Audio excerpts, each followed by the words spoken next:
জীবনের প্রথমবার আমি ঈদ ঘুমিয়ে ঘুমিয়ে কাটালাম। আমার কাছে ঈদ মানে ছিল অনেক ভালো ভালো খাবার খেতে হবে আর ঘুরতে যেতে হবে। গাইস, বুড়ি হয়ে যাচ্ছি মনে হয়, তাই হয়তো আগের কোনো কিছুই আর ভালো লাগছে না। তুমি এটা খাবে?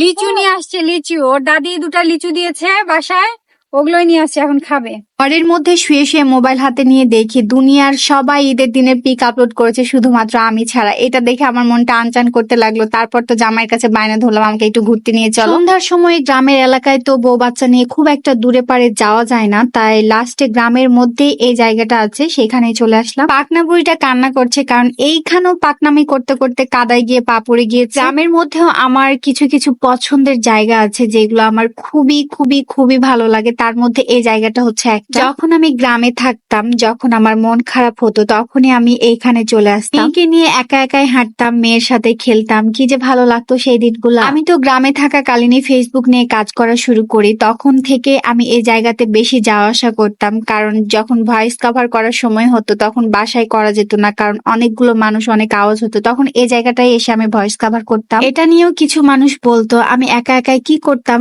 এত বড় মাঠে মোবাইল হাতে। এই মাঠে বেশিরভাগ মানুষই তার নিজের কাজে আসতো, যেমন গরু ছাগল চড়াতে, আর আমি আসতাম ভয়েস কভার করতে। কিন্তু এটা মানুষ বুঝতো না। বছরের 12টা মাসই এই মাঠটা অনেক বেশি সুন্দর লাগে দেখতে। কখনো সরিষা, কখনো গম, কখনো ধান, এক এক সময় এক এক রকম সৌন্দর্য থাকে। ওই যে তাল গাছ দেখতে পাচ্ছেন, ওই তাল গাছে কিন্তু অনেক তাল ধরে। একদিন আমি ভয়েস কভার করতে আসি সকালবেলা, আর এতগুলো তাল পেয়েছিলাম। আমি ভয়েস কভার করতে করতে 8-10টা তাল পড়ে ওই গাছ থেকে। আর এই যে পানির নহরটা, এটা তো আমার আরো বেশি পছন্দের, আমার খুব ইমোশনের একটা জিনিস এটা। এই পানিটা নর্মাল পানির থেকে অনেক বেশি ঠান্ডা। গরমের সময় হাত মুখ ধুতে কি যে ভালো লাগে, একদম ফ্রেশ লাগে। শহরের সৌন্দর্যে একটু রোবোটিক্স ভাব থাকে, বাট গ্রামের সৌন্দর্য একদমই কমল, সহজ সরল, স্নিগ্ধ। আমার তো অনেক ভালো লাগছিল এইভাবে হাঁটতে, বাট পানির মধ্যে হাঁটা যাচ্ছিল না, কারণ তলে ভীষণই কাদা। আমাদের এলাকায় কিন্তু কোনো টিউবওয়েল নাই, মানে এখানকার পানি অনেক অনেক গভীরে থাকে, টিউবওয়েল দিয়ে পানি ওঠে না। ডিপের মাধ্যমে সবার বাড়িতে সাপ্লাই পানি যায়,